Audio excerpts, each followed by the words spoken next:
నమస్తే, welcome to Telugu రాజ్యం. YS Rajasekhara Reddy గారి సతీమణి వైఎస్ విజయమ్మ నిన్న ట్రిబ్యునల్కు వెళ్ళి సరస్వతి పవర్కు సంబంధించి కొంత వివరణ ఇచ్చేటువంటి ప్రయత్నం చేశారు, షేర్ల బదలాయింపు అనేటువంటి అంశానికి సంబంధించి. ఇక ఇదే అంశానికి సంబంధించి అసలు యాక్చువల్గా జరిగింది ఏమిటి, ఇప్పుడు జరుగుతుంది ఏంటి మనకి వివరించడానికి, తన విశ్లేషణ అందించడానికి senior political and film critic Bharadwaj గారు మనతో పాటు ఉన్నారు. సార్తో మాట్లాడదాం. సార్ నమస్తే. నమస్తే అండి. ఈ సరస్వతి పవర్ షేర్ల బదలాయింపు అంశం, విజయమ్మ గారు నిన్న ట్రిబ్యునల్కి వెళ్ళి ఆవిడ వివరణ ఇచ్చారు అండ్ ఇవన్నీ కూడా జరుగుతూ ఉన్నాయి. అంటే షేర్ల బదలాయింపుకి సంబంధించి కూడా చాలా కీలకమైన కొన్ని విషయాలు ఆవిడ ట్రిబ్యునల్కి వివరించారు. అంటే 95% షేర్లు నాతోనే ఉన్నాయి అంటున్నారు. అవును, కాబట్టి ఈ కంపెనీలో ఎవరికి ఏ రకమైన సంబంధం లేదంటారు. ఆవిడ కంపెనీ లా ట్రిబ్యునల్కి చెప్పారు. జాతీయ కంపెనీ లా ట్రిబ్యునల్ ముందు ఆవిడ ఓ పిటిషన్ దాఖలు చేశారు. అవునండి. ఇది వివాదం చేస్తున్నారు అంటే జగన్మోహన్ రెడ్డి గారు ఏం చెప్తున్నాడు, ఈ ఆస్తుల పంపిణీకి సంబంధించినటువంటి వివాదం నడుస్తోంది తనకి తన చెల్లెలకి మధ్య అని చెబుతూ, నేను ఆ రోజున అంటే ఉమ్మడి అందరూ కుటుంబ సభ్యులు అందరి సమక్షంలో ఒక MOU రాసుకున్నాం మేము.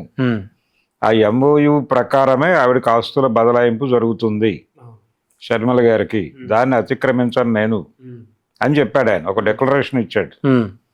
ఇచ్చి ఈ కొన్ని ప్రాపర్టీసు సీజ్లో ఉన్నాయి, అంటే కోర్టు కేసులు ఉన్నాయి కాబట్టి ఆ సందర్భంగా సీజ్ అయినటువంటి వ్యవహారాలు పంపిణీ ఎలా చేస్తాం మేము అనేది ఒక లీగల్ పాయింట్ లేవనెత్తాడు ఆయన. ప్లస్ షర్మిలకి బాగా హెల్ప్ చేసే విధంగానే ఉంది. అవును, ఇప్పుడు జరిగేది ఆయన చెప్పింది అదే చెప్పాడు. అయితే ఇవన్నీ కూడా కోర్టులో ఉన్నాయి ప్రాపర్టీస్ అన్ని, వీటిని ఎలా పంపిణీ చేస్తాం, అది రిలీజ్ అయిన తర్వాత కదా చేయాల్సింది అని చెప్తున్నాడు ఆయన. అయితే దీనికి సంబంధించి అలాంటి వైలేషన్స్ ఏమీ జరగలేదు. ఏది ఈ సరస్వతి పవర్కి సంబంధించి అటువంటివి ఏమీ జరగలేదు అని చెప్పి స్పష్టంగా విజయమ్మ గారు చెప్పారు. చెప్పి ఒక ఏరియాలో ప్రాపర్టీకి సంబంధించి మాత్రమే ఒక మార్ట్గేజ్ జరిగింది, దీనికి సంబంధించింది, అంతవరకే పరిమితం. మిగిలిన వ్యవహారాలతో దీనికి సంబంధం లేదు ఈ కంపెనీకి. ఇన్ టోటల్ 95% షేర్లు నా దగ్గరే ఉన్నాయి. మరి గిఫ్ట్ డీడ్ వ్యవహారం ఏంటి? గిఫ్ట్ డీడ్ అంటే ఈవిడ దగ్గర నుంచి వారు తీసుకున్నవి, వారి దగ్గర నుంచి ఈవిడికి గిఫ్ట్గా వచ్చిన సందర్భంగా కొన్ని షేర్లు ఈవిడికి వచ్చేసినాయి. వచ్చేసిన తర్వాత ఇంకా వాళ్ళకేం సంబంధం? అవును, మరి మళ్ళీ ఇప్పుడు క్వశ్చన్ చేయడం ఏంటి? భారతి గారికి ఆవిడ ఇద్దరు పేర్లు ప్రస్తావించారు. అవును, జగన్ అండ్ భారతి. అవును, వాళ్ళిద్దరికి నేను విజ్ఞప్తి చేస్తున్నాను, దయచేసి ఈ విషయంలో మీరు ఇన్వాల్వ్ అవ్వద్దు. అలాగే షర్మిలని లాగద్దు.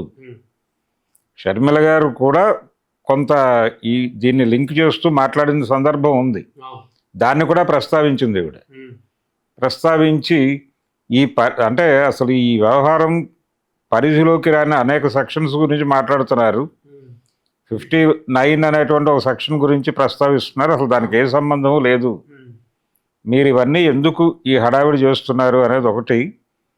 తన పిల్లలిద్దరూ ఈ ఆస్తుల గురించి వివాదపడటము, తనని కోర్టులో నిలబెట్టడము అనేది తనకు తీవ్ర మనస్తాపాన్ని కలిగించింది.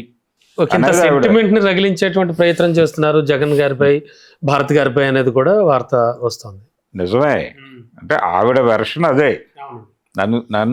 నేను వచ్చి ట్రిబ్యునల్లో పిటిషన్ వేసుకునే పరిస్థితి కల్పించారు మీరు ఇద్దరు, ఒకరిని అనలేదు ఆవిడ. అవునండి, జగన్ అండ్ షర్మిల ఇద్దరు కూడా నన్ను తీసుకొచ్చి కోర్టులో నిలబెట్టారు అని చెబుతూ ఎక్కువ షేరు వాళ్ళిద్దరికి ఇచ్చారు. ఎవరిద్దరికి? కొడుక్కి కోడలికి. అవును. ఈ వివాదం రేగింది ఎక్కడ? షర్మిల గారి కాంపౌండ్లో మొదలైంది. అవును. అంటే ఇది ఇప్పుడు మొదలైంది కాదు. జగన్మోహన్ రెడ్డి జైలు నుంచి బయటకు వచ్చిన దగ్గర నుంచి కొంత గొడవ నడుస్తోంది. అవునండి. ఈ నడుస్తున్న క్రమంలోనే ఆవిడ హైదరాబాద్ షిఫ్ట్ అయ్యారు, పార్టీ నుంచి బయటకు జరిగారు. ఆ తర్వాత ఈవిడ అధ్యక్షురాలుగా ఉన్నారు పార్టీకి, ఆ పదవి నుంచి ఈవిడ తప్పుకుని హైదరాబాద్ వచ్చారు కూతురు దగ్గరికి. వీళ్ళు హైదరాబాద్ వచ్చిన క్షణమే మీడియాలో కథనాలు మొదలైనాయి. ఇది కుటుంబ తగాదా మొదలైంది, అన్నా చెల్లెళ్ల మధ్య యుద్ధం మొదలైంది. అందులో భాగంగానే ఆవిడ హైదరాబాద్ షిఫ్ట్ అయ్యారు, తెలంగాణలో పార్టీ పెట్టే ప్రయత్నాలు చేస్తున్నారు, ఇవన్నీ. అవునండి, అవును. ఆ తర్వాత ఇది సెటిల్ అయిపోతుంది అనుకుని ఉండొచ్చు ఆవిడ. కానీ కాలేదు. విజయమ్మ గారు షర్మిల వైపు కొంత ఉన్నారు. షర్మిలకి అనుకూలంగా వ్యవహరించడం అంటే అక్కడ అన్యాయం జరిగింది కాబట్టి అక్కడ న్యాయం జరగాలి అని ఆవిడ కోరుకోవడంలో తప్పేం లేదు.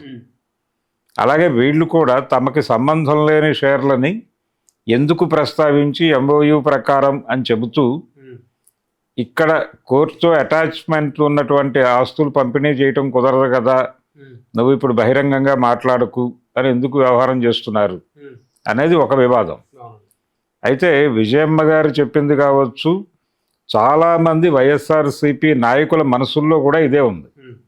ఏముందంటే ఇది కుటుంబ తగాదా, అన్నా చెల్లెళ్ళు ఇద్దరూ ఆస్తులకు సంబంధించిన గొడవ 4 గోడల మధ్య తేల్చేసుకుని ఆవిడకి సెటిల్ చేస్తే వచ్చిన నష్టం ఏంటి అంటే ఎంఓయూ ప్రకారం ఇచ్చేస్తే, ఎంఓయూ రాసినప్పుడు ఎవరైతే విట్నెసెస్ ఉన్నారో వాళ్ళందరినీ కూర్చోబెట్టి వాళ్ళ సమక్షంలో అవసరమైతే ఇంకొంచెం ఎక్కువ ఇచ్చినా కానీ పోయేదే ఉంది.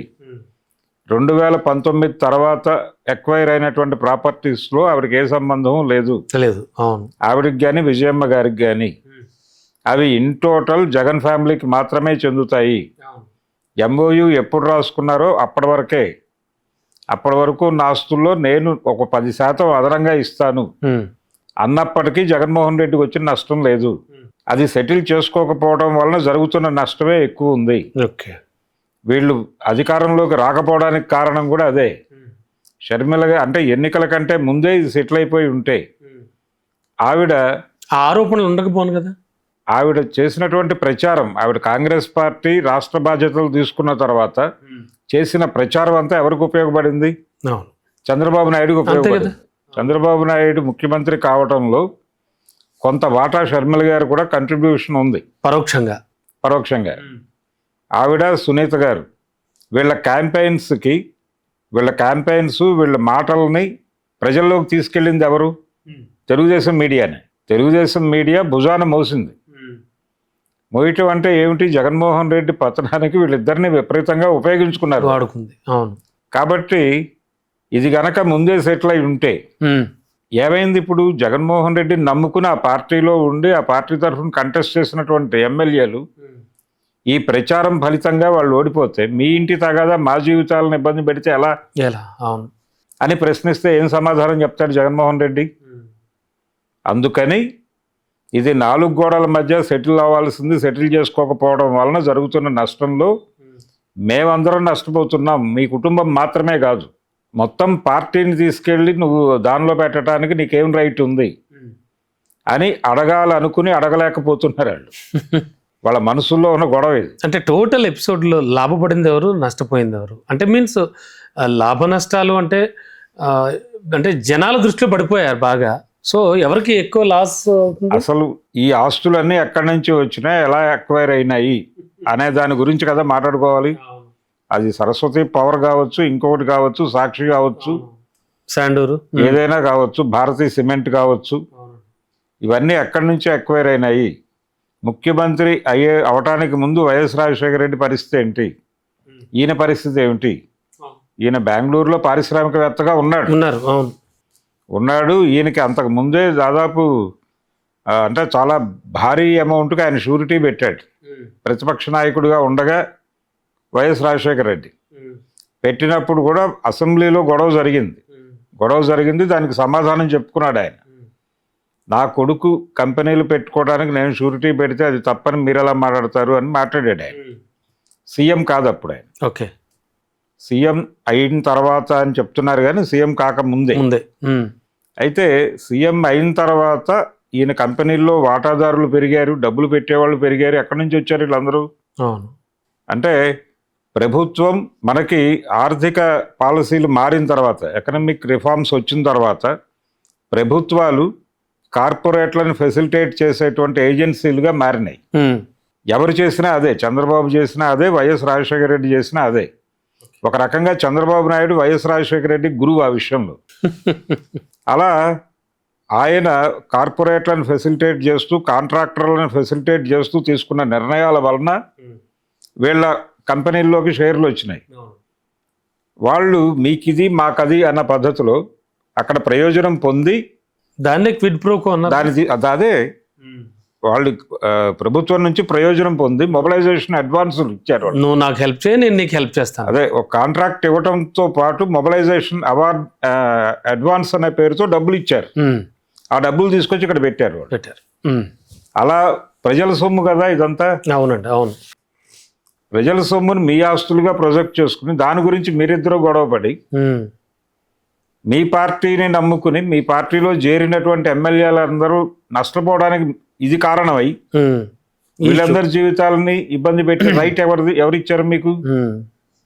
అందుకని జగన్మోహన్ రెడ్డి ఓపెన్ గా ఒక శ్వేతపత్రం రిలీజ్ చేయాల్సిన అవసరం ఉంది.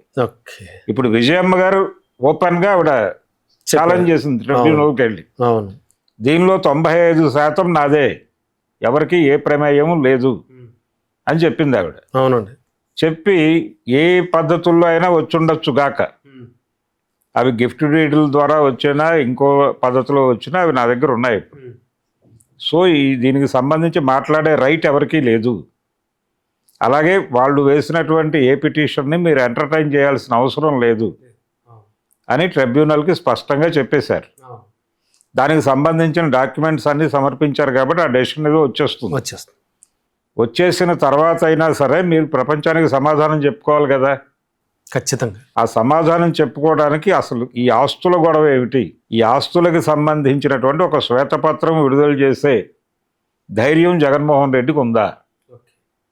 ఎందుకు ఉండాలి అంటే ఆయన ప్రజా జీవితంలో ఉన్నాడు కాబట్టి ఖచ్చితంగా ప్రజా జీవితంలో లేకపోతే ఇది నా పర్సనల్ వ్యవహారం మీరెవరు అడగటానికి అనొచ్చు. కానీ ప్రజా జీవితంలో ఉన్నాడు, ప్రజా జీవితంలోనే ఉంటానని చెప్తున్నాడు కాబట్టి ఖచ్చితంగా అతను శ్వేతపత్రం రిలీజ్ చేసి తీరాల్సినటువంటి అవసరం అయితే ఉంది. రైట్ సార్, క్లారిటీ వచ్చేస్తుంది అంతే. Yes sir, thank you sir. Thank you.